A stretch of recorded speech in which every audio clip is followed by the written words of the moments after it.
गरीबी का आलम यह था कि घर में कब खाना मिलेगा और कौन दिन खाना नहीं मिलेगा, इसकी कोई गारंटी नहीं थी। घर में जब बाहर से स्कूल से आता था, तो मैं केवल चूल्हा देखता था कि उसमें आज आग जली है कि नहीं।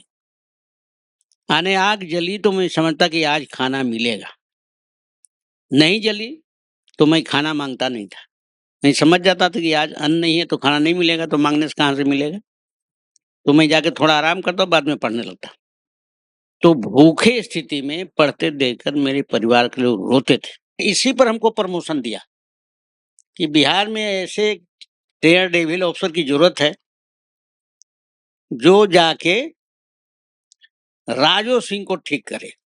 राजो सिंह एक एमपी थे शेखपुरा में, वहां जाने में कोई पदाधिकारी नहीं मिलता था, तो उसको लिए हमको प्रमोट करके आईएएस में भेजा गया वहां। मैं बुद्ध शरण हंस, रिटायर्ड आईएएस, आपके समक्ष अपना जीवन की कुछ ऐसी घटनाओं को चर्चा करना चाहूँगा, जिसे सुनकर आपको लगेगा कि कोई व्यक्ति जो झोपड़ी में पैदा हुआ, जो भूखे रहकर पढ़ा और गाँव में छुआ-छूत के चलते अपमान से जिया, वह आईएएस कैसे बन गया? आप इसे सुनें। यह बुद्ध शरण हंस मेरा ओरिजिनल नाम नहीं है। मैं बचपन में दलित प्रसाद था। दलित प्रसाद से दलित पासवान बना और दलित पासवान से बुद्ध शरण हंस बना। दलित प्रसाद बनने में भी कुछ बाधाएं हुई कि मैं 5वां क्लास पास करके 8वां क्लास में नाम लिखाने गया था। कुछ पढ़ने में तेज था, तो मेरे बड़े भाई ने कहा कि 2 साल बर्बाद करने से बेहतर है तुम 8वें में नाम लिखा लो, मेहनत करो, अच्छा रहेगा।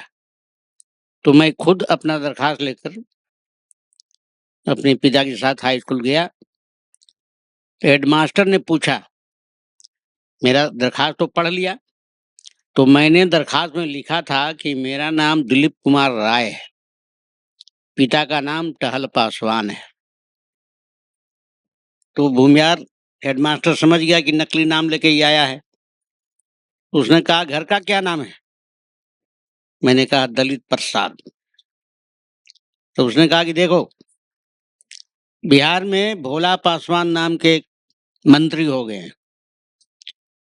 पासवान लिखने से उनको स्टाइपेंड मिला, पढ़ गए, मंत्री बन गए, इसलिए तुम दलित पासवान लिखो, तो उससे स्टाइपेंड मिलेगा और सुविधाएं मिलेगी।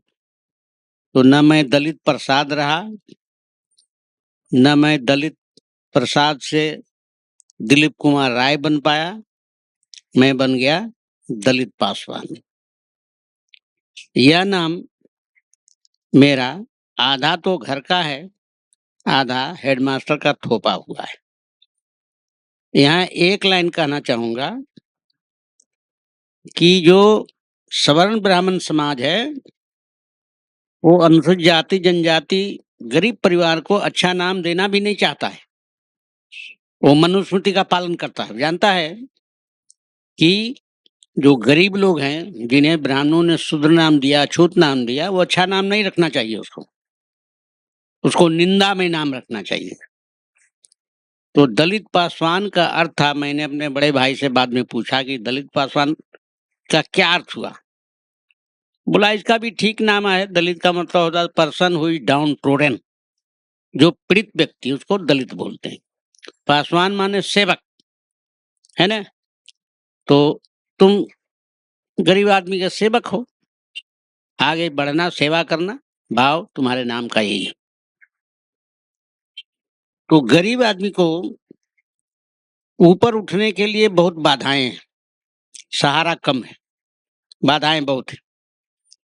एक सहारा जिसे गरीब आगे बढ़ सकता है, वह है उसका मनोबल।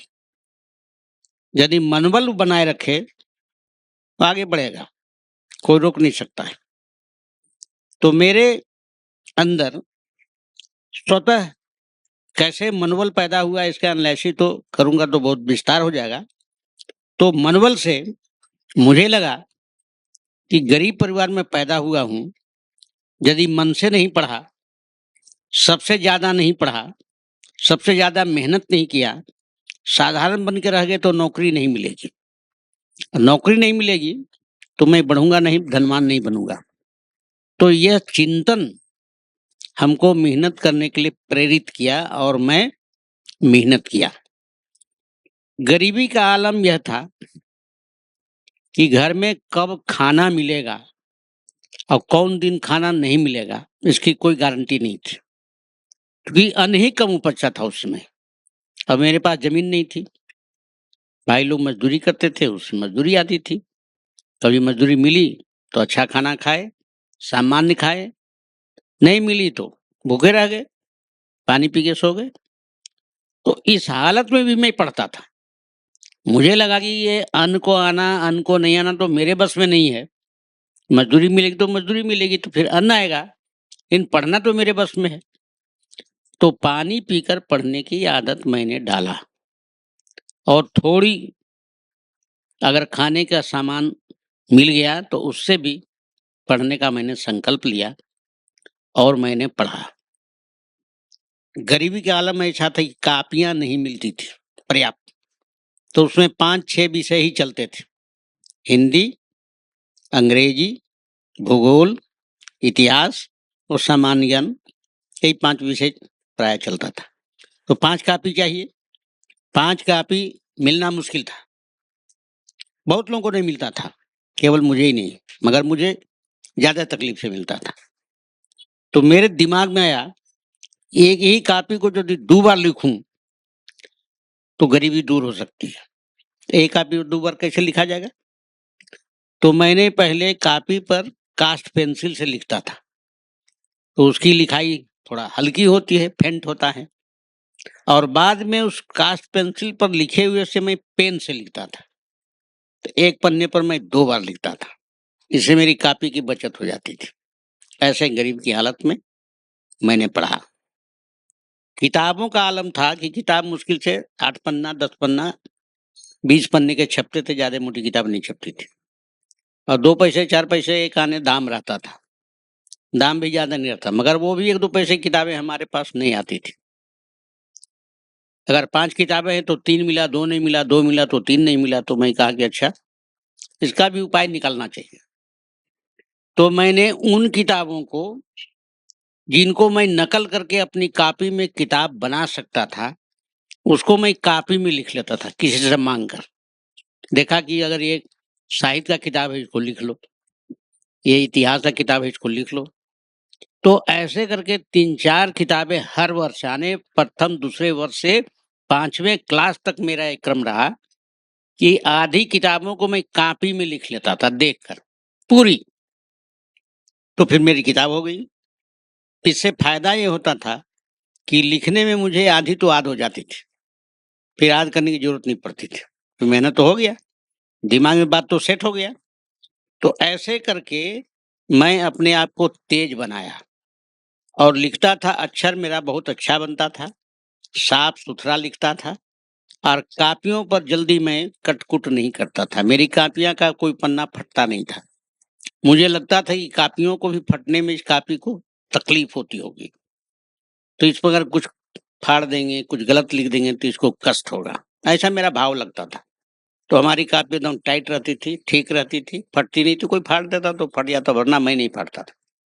ऐसे करके मैंने अपने आप को ऊपर उठाया। घर में जब बाहर से स्कूल से आता था तो मैं केवल चूल्हा देखता था कि उसमें आज आग जली है कि नहीं। आने आग जली तो मैं समझता कि आज खाना मिलेगा, नहीं जली तो मैं खाना मांगता नहीं था। मैं समझ जाता था कि आज अन्न नहीं है तो खाना नहीं मिलेगा, तो मांगने से कहाँ से मिलेगा। तो मैं जाके थोड़ा आराम करता, बाद में पढ़ने लगता।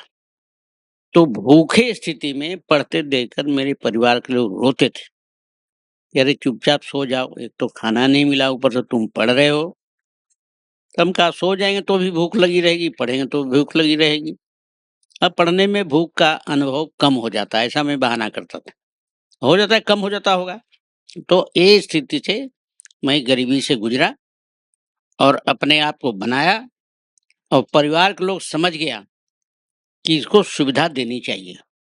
ये पढ़ने वाला बच्चा है, भूखे रहकर पढ़ता है, स्कूल जाता है, प्रतिदिन जाता है, समय पर स्कूल आ जाता है, खेलने समय खेलता है। ये सब मेरे स्वतः के अभ्यास थे, जिससे मैं चर्चित रहता था।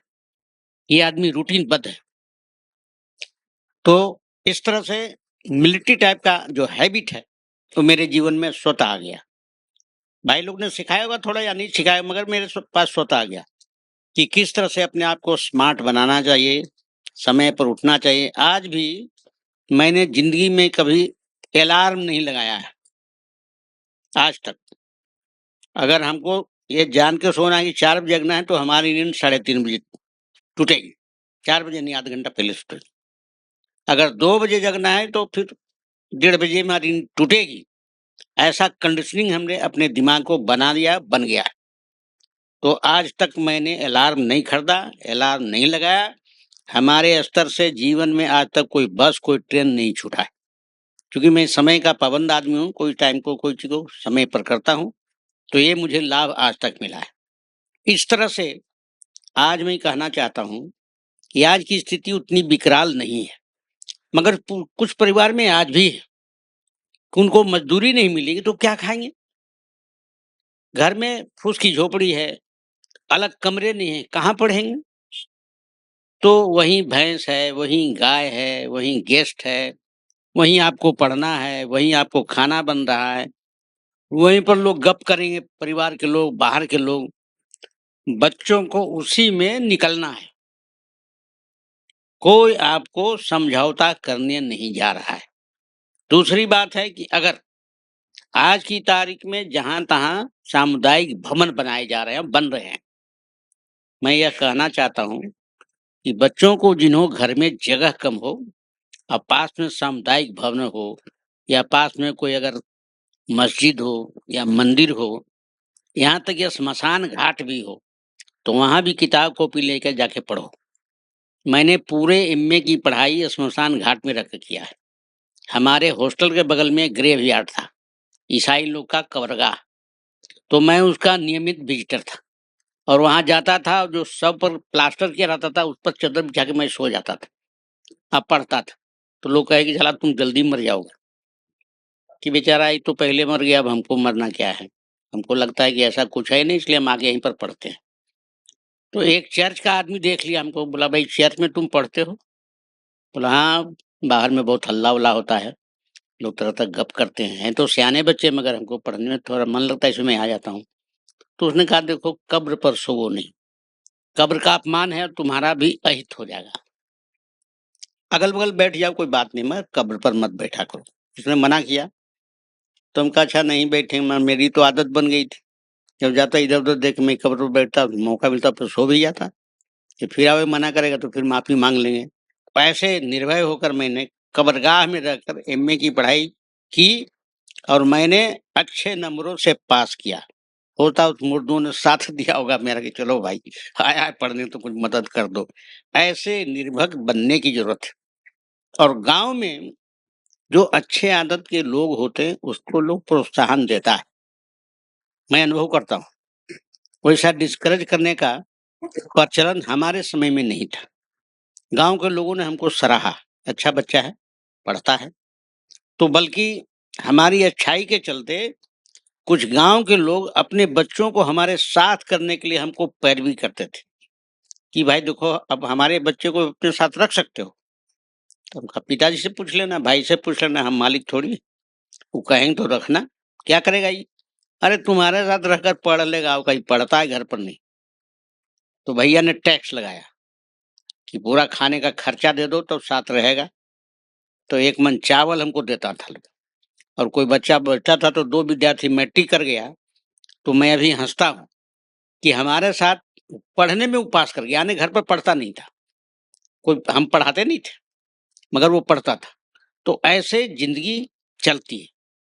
अब देखो गांव में तो गरीबी का आलम है, गरीबी से निकले, मजदूरी से बढ़े, अब छुआछूत का आलम है। गांव में दूसरा रोग, हर व्यक्ति एक दूसरे से छुआता है गांव में, केवल ब्राह्मण से कोई छूत नहीं मानता है।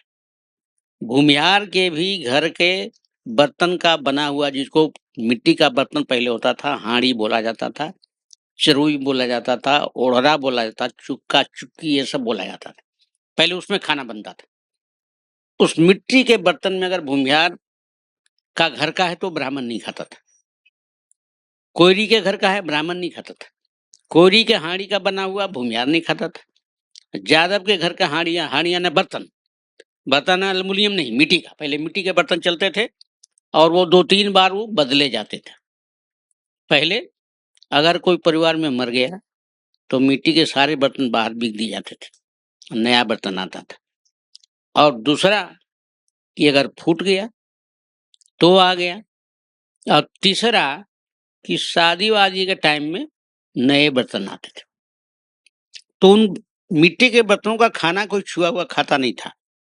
आज भी है कि ब्राह्मण के घर का बना हुआ खाना जो पुराने समय का ब्राह्मण है नहीं खाता है।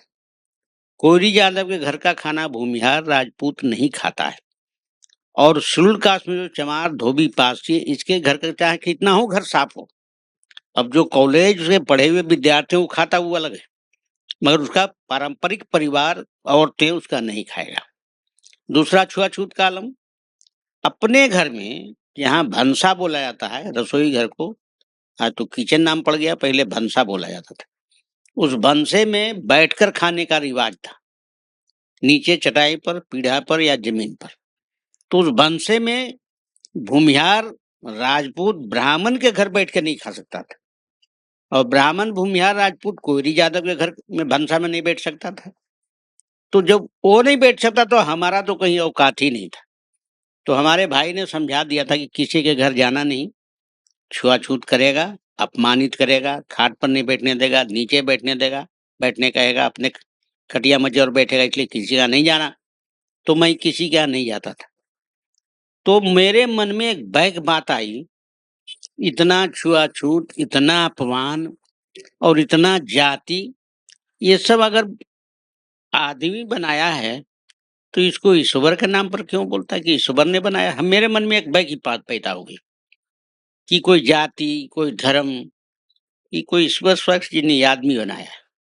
तो आदमी के इस तरह से अछूत बनाना, छुआछूत बनाना, नीच बनाना, गंदा काम करके बाध्य करना कि तुम ही को करना है, तो ईश्वर के प्रति हमको आशंका पैदा हो गई। स्वतः हुआ, कोई लिटरेचर मैंने नहीं पढ़ा, कहीं उपदेश नहीं सुना, यह स्वतः मेरे मन में आया कि मैं नीच बना तो किसने बनाया?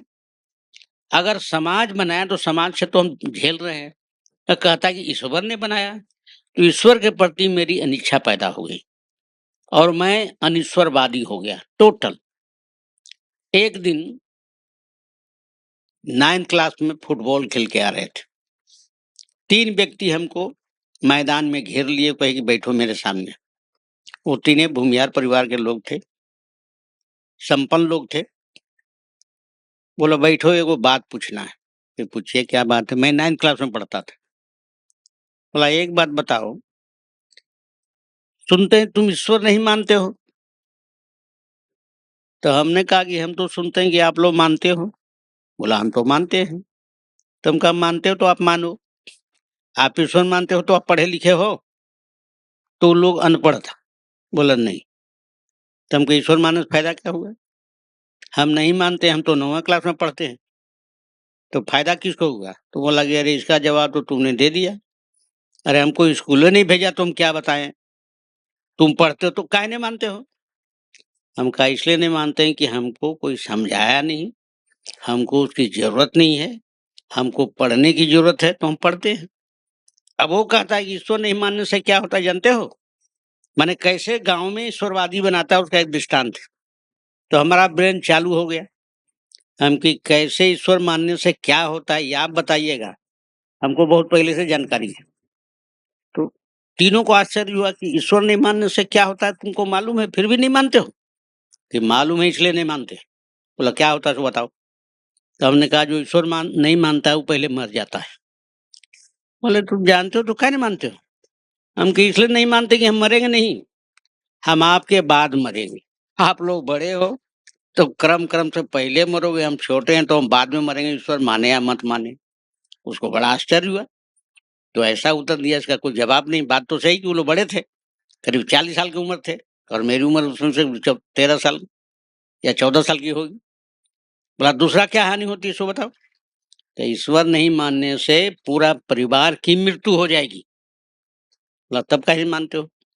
इसलिए नहीं मानते कि ऐसा नहीं होगा, लोग कहता है होगा, होगा नहीं। हमारे परिवार की मृत्यु भी नहीं होगी, जो बड़े हैं उनको पहले होगी, जो छोटे उनकी बाद में होगी। तो तीसरा क्या कारण है, का अकाल मृत्यु हो जाएगी, उसकी संपत्ति नष्ट हो जाएगी। कहा तब क्या नहीं मानते हो। क्या इसलिए नहीं मानते कि ऐसा नहीं होगा, आपसे ज्यादा संपत्ति हमको। मैं 9 क्लास में उन लोगों तीनों को जवाब दिया, मैं पढ़ रहा हूँ, आगे पढ़ूंगा, अच्छी नौकरी मिलेगी, मैं पैसा कमाऊंगा, तो जमीन बनाऊंगा, बिल्डिंग बनाऊंगा, साइकिल लूंगा। उसमें साइकिल लेना ही परम कर्तव्य था। तो साइकिल लोगे कि बिल्कुल लेंगे। बोला भाई जाओ, जब इतना कठोर हो तो अपने मानने के लिए तैयार हो, परिवार को मानने के लिए तैयार हो, और तो भी ईश्वर नहीं मानते हो तो जाओ, अब तुमको कौन मना पाएगा। ऐसे करके लोग गांव में डिमोरलाइज करते हैं, भयभीत करते हैं। तो गांव ऐसे चलता है असभ्यता से। गांव को सभ्य बनाने के लिए यहाँ के जो समर्थ लोग हैं उन लोगों ने कुछ नहीं किया। तो इस तरह से मैं जब आगे बढ़ा, कॉलेज में गया, तो कॉलेज में 2-3 घटनाएं ऐसी है जो बहुत मार्केबल है। पहली घटना कि एक लेक्चर थे बटे कृष्ण, वो पढ़ाते थे हिंदी साहित्य का इतिहास। उसने कहा कि आबू के पहाड़ से क्षत्रियों की उत्पत्ति हुई है, ऐसा साहित्य में लिखा हुआ है। हिंदी साहित्य के जितने इतिहास है सब में ऐसा लिखा हुआ है कि आबू पहाड़ से क्षत्रियों की उत्पत्ति हुई। तो हम उठ खड़े हुए, हम कहा सर एक बात कहें। बोला बोलो। कि ये बात किसने लिखा है वो बिल्कुल गलत है, आप पढ़ा रहे हैं, आपको नहीं पढ़ाना चाहिए। बोला क्या बोलते हो। ठीक है तो बोलता, आबू का पहाड़ राजस्थान में है, आ उसके पीछे कहीं हवन कुंड हुआ, यज्ञ हुआ, और उससे क्षत्रिय की उत्पत्ति आग से, आग में जलता है कि लोग पैदा होता है। वो बटे कृष्ण बहुत बिगड़ गया, कहा कि बहुत नास्तिक आदमी हो जी। बोला सर तर्कसंगत बात बोलना नास्तिकता है तो आदमी को बोलना चाहिए, मैं ठीक तो बोल रहा हूँ। अरे वहां किसी को आप क्षत्रिय बना दिए, ऐसा बोलिए तो चल सकता है। बोलते उत्पत्ति हुई, वो हमसे झगड़ गया, जाके हेड से कंप्लेन किया कि दलित पासवान तो बहुत नास्तिक आदमी है, इसको हिंदू धर्म पर आस्था नहीं है। वो विश्वनाथ मिश्र था कॉलेज का हेड, उसकी नजर पर हम चढ़ गए। वो बुलाया, बोला जी डिसर्टेशन का जो पेपर है तुमने उसका विषय चुना, उसमें 300 नंबर का डिसर्टेशन पेपर होता था जिसको शोध पत्र बोलते हैं। अभी एक बच्चा बोल रहा था मैं शोध करना चाहता हूँ, यानी किसी विषय पर शोध करो तो 300 पेपर का होता था। 300 पेपर का वो पेपर हेड ही जांचता था। अब जिसको चाहे टॉप करा देगा, जिसको चाहे कम करा देगा वो। तो हम कहा चुन तो लिया है, तो क्या चुना है। तो मैं खोजी विद्यार्थी था, शोध परक विद्यार्थी था। मैंने विषय चुना कि बिहार में पेशेवर जातियों के बीच बोले जाने वाले शब्दों का शब्दकोश, मैं एक डिक्शनरी तैयार करूंगा। बिहार में बहुत से ऐसे जातियां हैं जिनके पास इतने समान है जो डिक्शनरी में नहीं है, और जो बोलते हैं वो भी डिक्शनरी में नहीं, कुछ है बहुत सा नहीं है। उसको ही विषय समझ में नहीं आया। कहा कि जैसे माना कि जैसे हजाम जो है, पहले का हजाम अपना जो उस्तरा कैंची नरहन्नी सब रखता था वो एक थैला में रखता था, और थैला टाटका बना रहता था, और उसको अपने बगल में जैसे आज महिलाएं बैग रखती है ना वैसे वो रखता था। उसको लोखर बोलते थे, है ना। तो उस लोखर में वो रखता था। ये लोखर डिक्शनरी में नहीं है। आप सर देख लीजिए, लोखर में नहीं है डिक्शनरी में। तो आप अब जो लिखूंगा तो कोई डिक्शनरी में लिखेगा। लोखर का मतलब हजाम को अपना हजामत का सामान रखने का बैग, ये लिखा जाएगा। फिर मैंने कहा कि जो मोची है, आप कभी जाते होंगे, वो जूता सीता है तो जो टकुआ होता है उसको सिंग में ऐसे घुसा देता है और उसमें मोम रहता है और घुसा के फिर जूता को सीता है। वो सिंग जो है वो डिक्शनरी में नहीं है, उसको दूसरा नाम कोई देता है। जो मरम्मत करता है ना, तो पहले टकुआ को वो अंदर करता है, तो ये डिक्शनरी में नहीं है। बोला, अरे कहाँ कहाँ से तुम सब लाया है, ऐसा तुम लिख जगह हम जांचेंगे कहाँ से, मैं तो खुद नहीं जानता हूँ, कैसे जांचूंगा।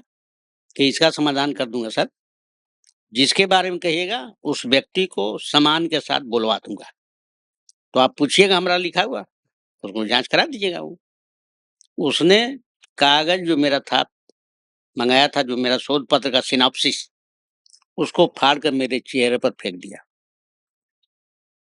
कहा कि तुम नीच वर्ग के आदमी हो, नीच विचार तुम्हारा है, तुमको तुलसीदास पर लिखना चाहिए, विद्यापति पर लिखना चाहिए, सूरदास कबीरदास पर लिखना चाहिए, निराला पर लिखना चाहिए। क्या तो आलतू फालतू विषय ले आया। तो उनका सर आप हेड हैं, कुछ कह तो नहीं सकते हैं, मगर आपके जैसे विचारहीन आदमी के साथ हम एमए नहीं कर सकते, क्योंकि आप तो नंबर दीजिएगा नहीं। 300 तो आपको देना है, 300 में 3 दे दिया तो मैं पास करूंगा, फेल करूंगा। रखिए अपना यूनिवर्सिटी, मैं चला।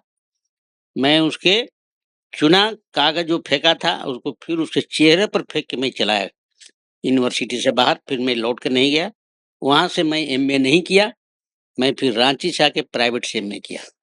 यह है कॉलेज जीवन का संघर्ष, कि आपको समान तरीके से पढ़ने भी व्यवस्था नहीं देता है और चाहता है कि जो बंधी परंपरा है उसमें आप चलते चलो।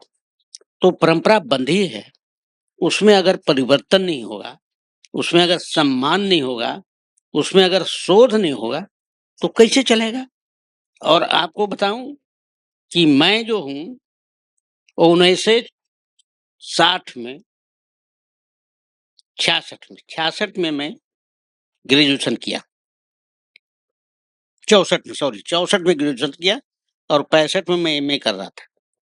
इस अवधि तक मैंने डॉक्टर अम्बेडकर का नाम नहीं सुना था, जबकि मैं पॉलिटिकल साइंस का विद्यार्थी था और पॉलिटिकल साइंस में बहुत गहराई से मैं पढ़ता था और विषयों की तरह।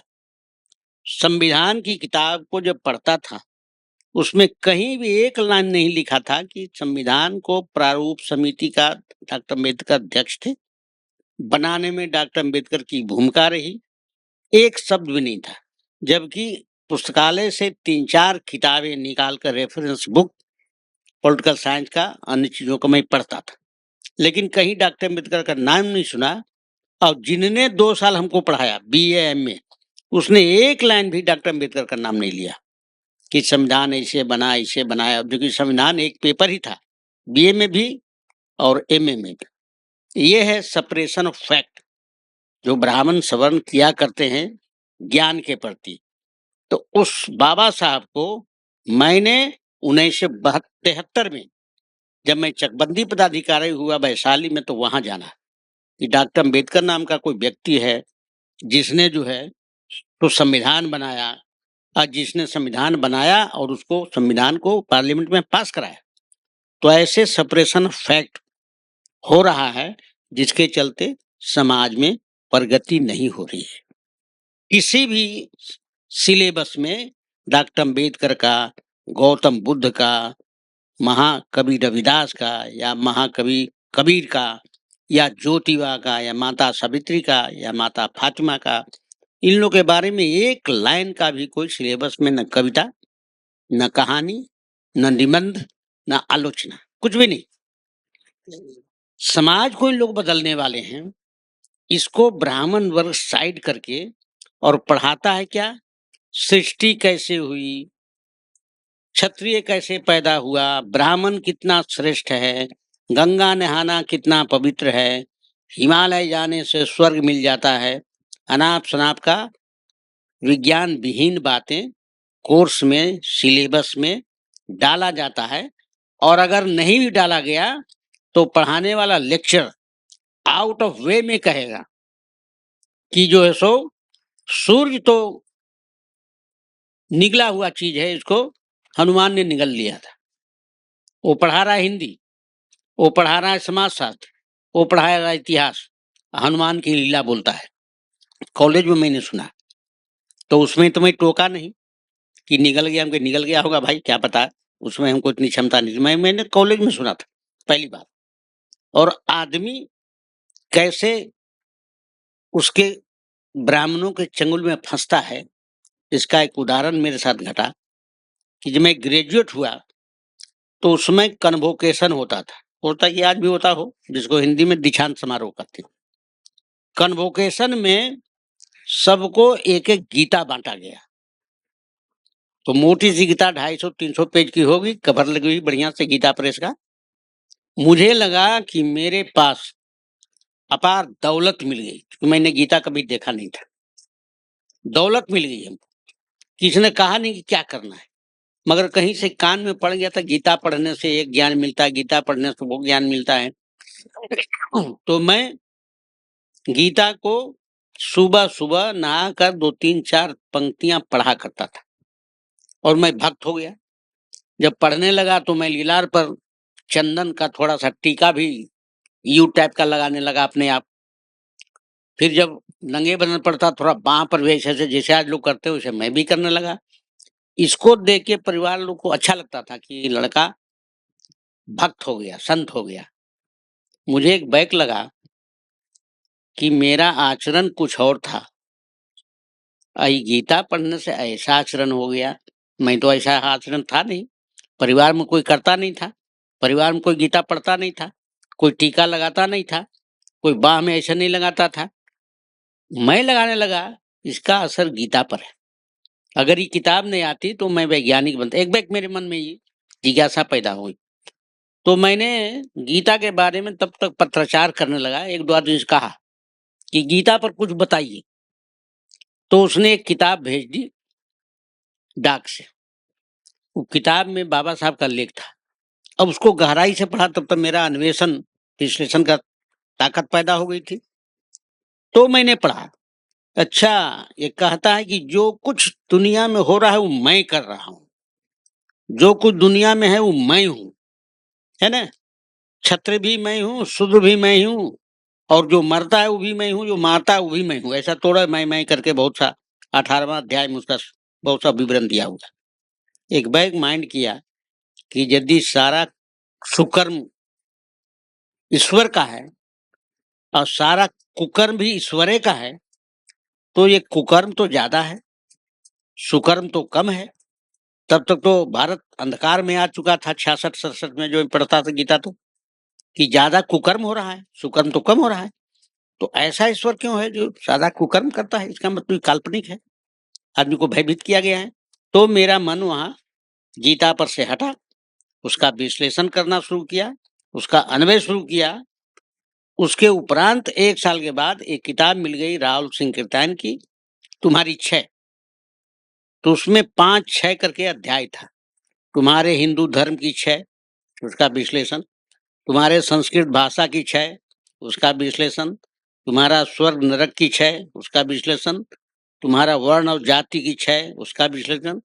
तो मुझे लगा कि आज तक मैं जो कुछ पढ़ा था वो सब बेकार के अध्याय में चला गया। असल अन्वेषण तो यही है कि आदमी को सदाचारी होना चाहिए, आदमी को बेईमान नहीं होना चाहिए। गलत किताबों के पीछे आदमी गलत विचार लेके पाखंड में चलता है। अच्छे व्यवसाय का, अच्छे व्यवहार के लिए कोई किताब, कोई व्यवसाय, कोई कायदा आदमी को बतावे तो उसको पालन करना चाहिए। तो यह चीज मैंने तब अपने अन्वेषण से सुना और यह देखा कि यह कहाँ तक है। अब देखो, छुआछूत और जातिवाद कहाँ तक पीछा करती है। जब कॉलेज जीवन के बाद मैं सर्विस में आया तो मेरे बच्चों को पढ़ाने के लिए एक टीचर आया करता था, मिश्रा नाम का टीचर था, सदाचारी बढ़िया टीचर था। मेरे यहाँ पढ़ाता था, हमारे बात से बड़ा प्रभावित होता था। वैशाली की एक जगह महुआ, वहाँ मैं चकबंदी पदाधिकारी था। हमारी बच्ची थी, उसमें वो पढ़ती थी, उससे ट्यूशन। उसने एक दिन कहा कि सर हमारे यहाँ एक दिन खाने पर आइए। तो अमूमन तो मैं किसी के खाता, लेकिन चूँकि इतना वैचारिक मेल-माल हो गया, उसके यहाँ मैं चला गया। दिन में जो नॉर्मल था वो खाना खाया, बातचीत हुआ, चले आए।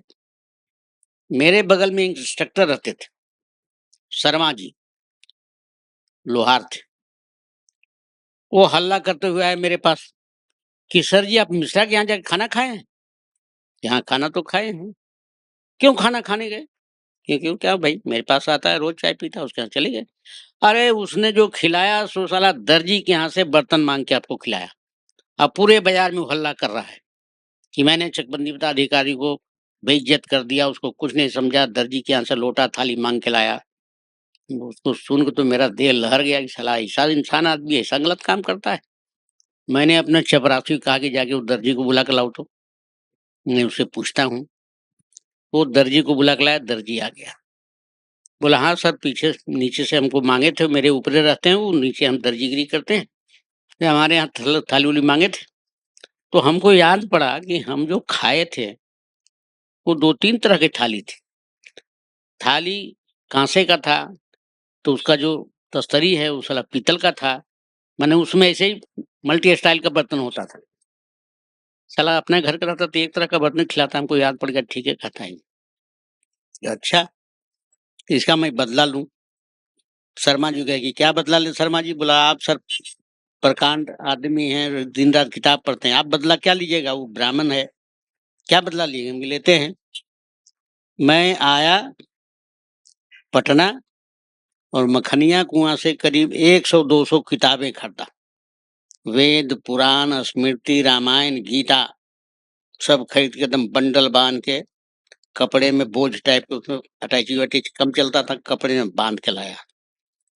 आ गया, उसके बाद वो अपने लोगों को कन्वासिंग करने लगा कि देखो यादव तुम हो, अछूत हो, तुम कोइरी अछूत हो, तुम दुनिया अछूत हो, तुम चमार अछूत हो, ऐसे हो, वैसे हो। ब्राह्मणों ने सबको अछूत किया है, सबको ऐसे किया है। बोला ऐसे कैसे बोलते हैं सर? सबको किताब दिखलाने लगे, देखो इस किताब में है, देखो इस किताब में तुमको अछूत लिखा है, देखो इस किताब में तुमको शुद्ध लिखा है, तुमको गंदा काम करने के लिए लिखा है, नहीं करने पर जूता से मारने के लिए लिखा हुआ है। इतना 3-4 महीने भड़काया। मुखिया, सरपंच जो आवे सब भड़क गया, हमसे बोला सर क्या करना है? इन सारी किताबों को साला जलाना है। तो जलाना है तो हाँ, जलाना है। तो 14 अप्रैल आ गया, महुआ थाने पर थोड़ा मैदान मिला, वहीं पर मैंने जो है अम्बेडकर जयंती मनाया और स्वाहा जग किया।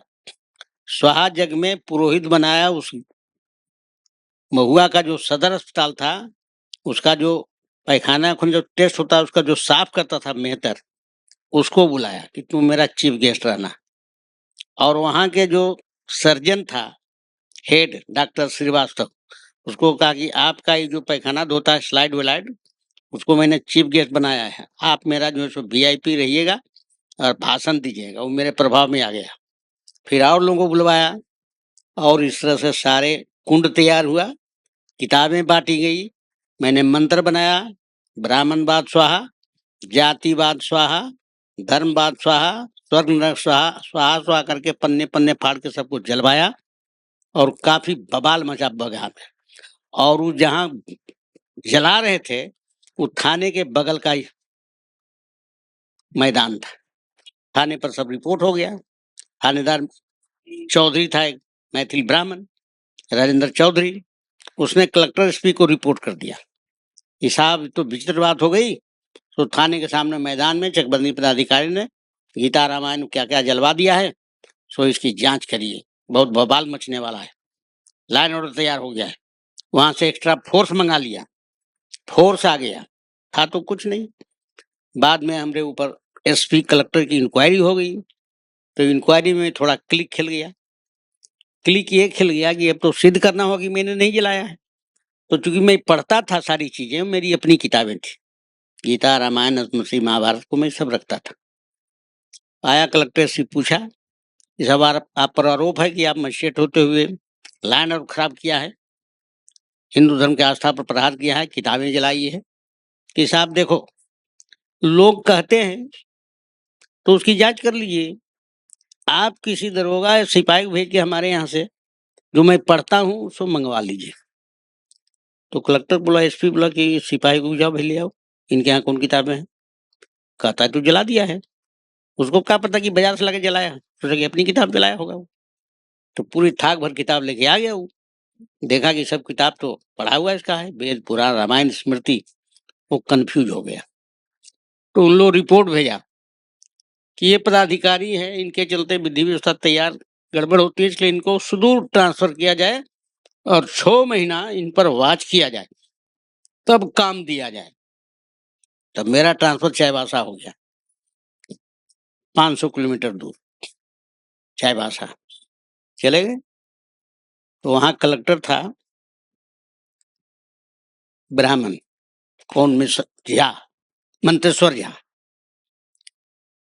उसने पहले देखा हो कि ऐसा मजिस्ट्रेट है जिसको 6 महीना वाच करना है, तो कौन व्यक्ति है भाई। उसने चपरासी को बुलवाया। तो मैं दुबला पतला पदाधिकारी उसमें था, देह भराया नहीं था। जब अंदर गया तो कहा कि तुम ही दलित पासवान हो। तो हमको लगा ऐसा क्यों बोल रहे हो, सर मैं ही हूँ। तो उसने कहा कि जानते हो चाईबासा जो कौआ आता है उसको भी बुखार लग जाती है, सुना है कभी? तो मैं समझ गया। कहा सर चाईबासा तो आप भी आए हम भी आए हैं, लगेगा तो दोनों को बुखार लगेगा, नहीं लगेगा तो नहीं लगेगा। वो समझ गया कि क्लिक आदमी जवाब तो दे दिया। तो उसने हमको कोई काम नहीं दिया, कोई कुर्सी नहीं दी, कोई चेम्बर नहीं दिया। Without work, without chamber, without कुर्सी टेबल। अब एक मजिस्ट्रेट कहाँ बैठे? तो खैर मजिस्ट्रेट थे, मिशनरी थे। मैंने अपना नाजी से कहा कि कुर्सी बरामदे में मंगवाया और बरामदे में कुर्सी रख के बैठ गया कि मेरा यही चेम्बर है। उसके बाद एक बनिया के यहाँ से कूट मंगवाया, उस पर सादे कागज में लिखा कि यहाँ गरीब लोगों की शिकायतें सुनी जाती है। पाया में टांग दिया, हम बैठे रह गए। तो जो लोग पढ़ा हुआ आ गया कि सर हमको थोड़ा किरासन तेल मिल जाता। तो सामने वेलफेयर अफसर था, थी सप्लाई मजिस्ट्रेट रहता था, उसको कहे कि भाई इसको किरासन तेल जो भी डीलर है उसको दिलवा दो, पैसा ले लेगा। मेरा आदेश था, दिलवा दिया। कोई कहा सर मेरा बैल बीमार पड़ गया है, डॉक्टर नहीं जा रहा है। तो एनवेलमेंटेज के यहाँ चपरासी भेज दिया, तो उसकी इलाज हो गई। कोई बोला मेरा बुखार है, डॉक्टर को कह देते थोड़ा देख लेता है, ऐसे तो कोई सुनता नहीं, तो डॉक्टर के यहाँ चपरासी भेज दिया। माने हम प्रमुख आदमी हो गए।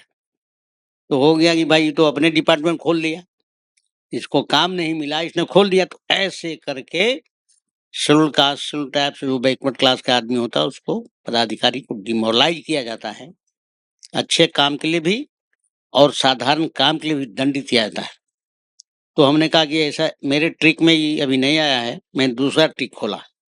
मैंने एक दरखास्त दिया कलेक्टर को कि साहब मैं पीएचडी करना चाहता हूँ, सो थोड़ा हमको लाइब्रेरी में बैठने की अनुमति दी जाए। वहाँ एक सेंट्रल लाइब्रेरी थी। तो हल्ला हो गया कि इसको कोई काम नहीं, पीएचडी कर जाएगा। तो हमको रोकने के लिए हड़बड़ में 10-12 को डिपार्टमेंट दे दिया कि नहीं अब काम करो। तो हम काम करने लगे।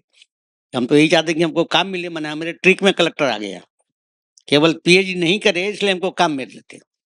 तो आम को डिस्करेज करने के लिए बहुत से उपाय हैं, अपलिफ्ट करने के लिए कोई उपाय नहीं।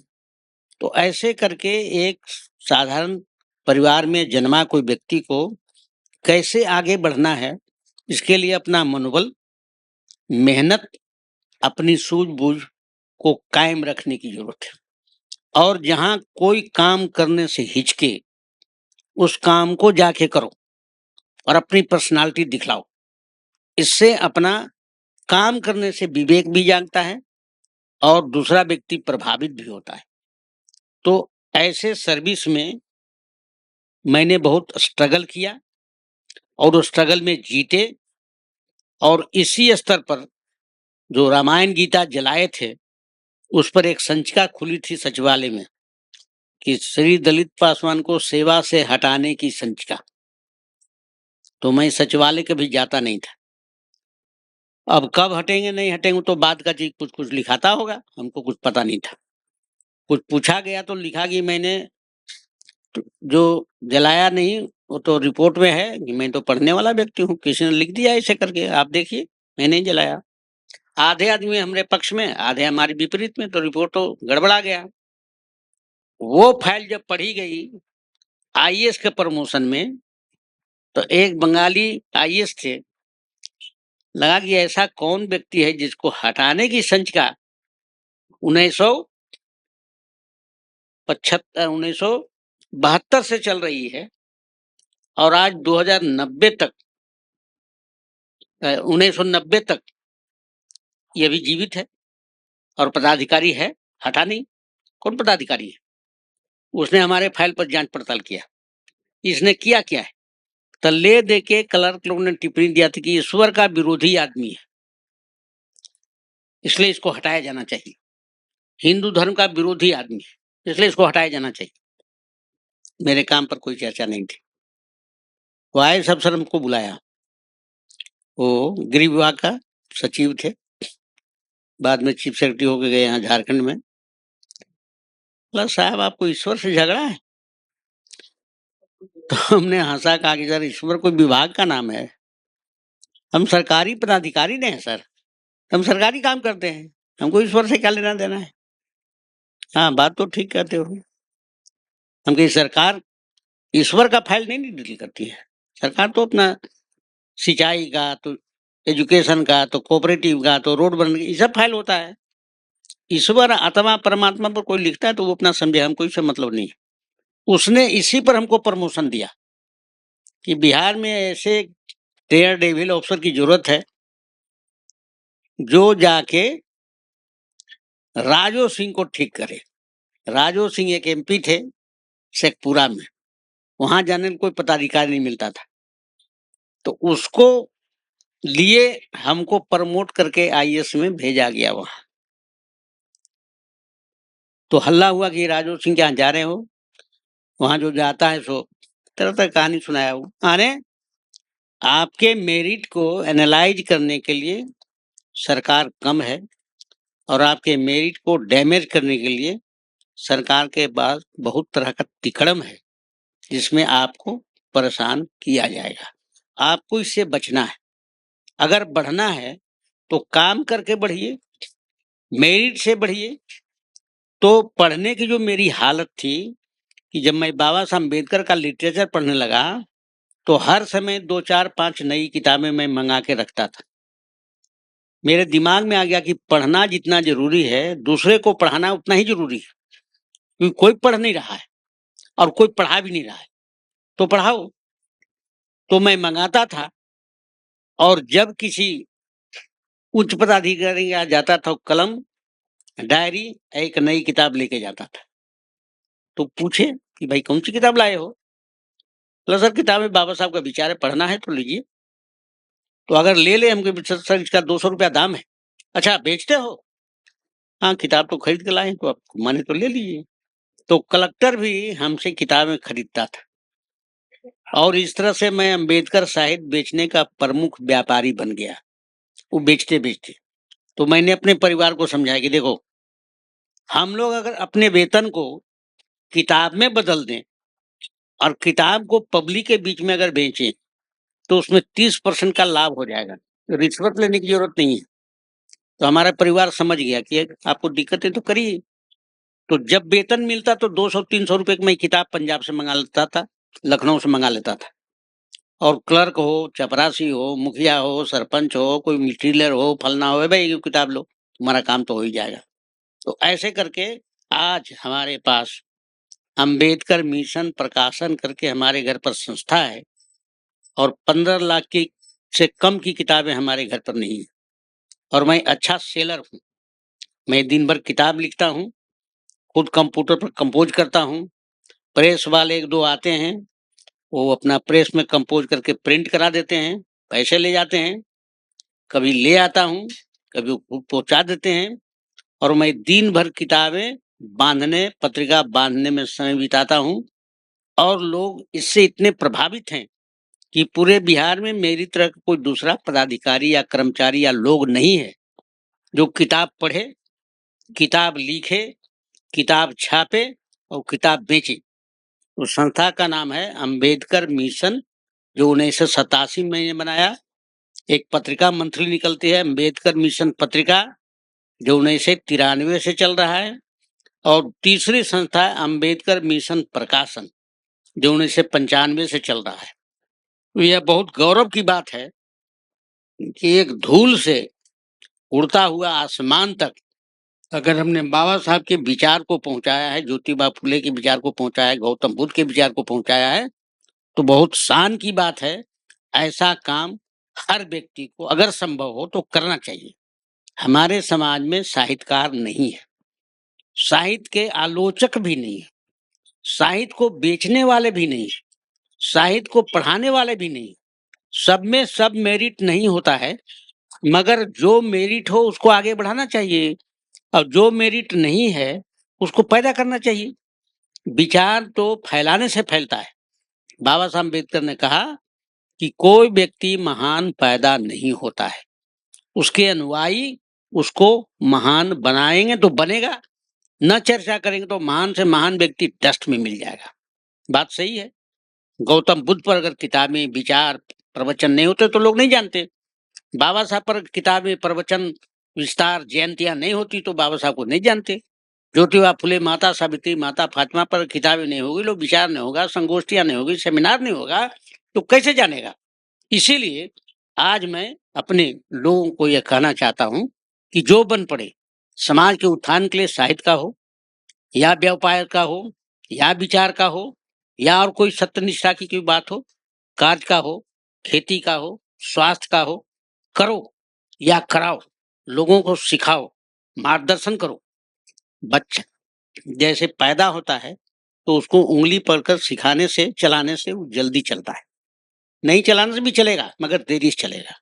समाज को भी उंगली पकड़कर चलाने की जरूरत है, तो समाज उंगली पकड़कर चलेगा और समाज अच्छे ढंग से चलेगा। अच्छे विचार से चलेंगे तो राजनीति अच्छी होगी, अर्थनीति अच्छी होगी, समाज नीति अच्छी होगी, व्यवहार नीति अच्छी होगी, साहित्यिक नीति अच्छी होगी।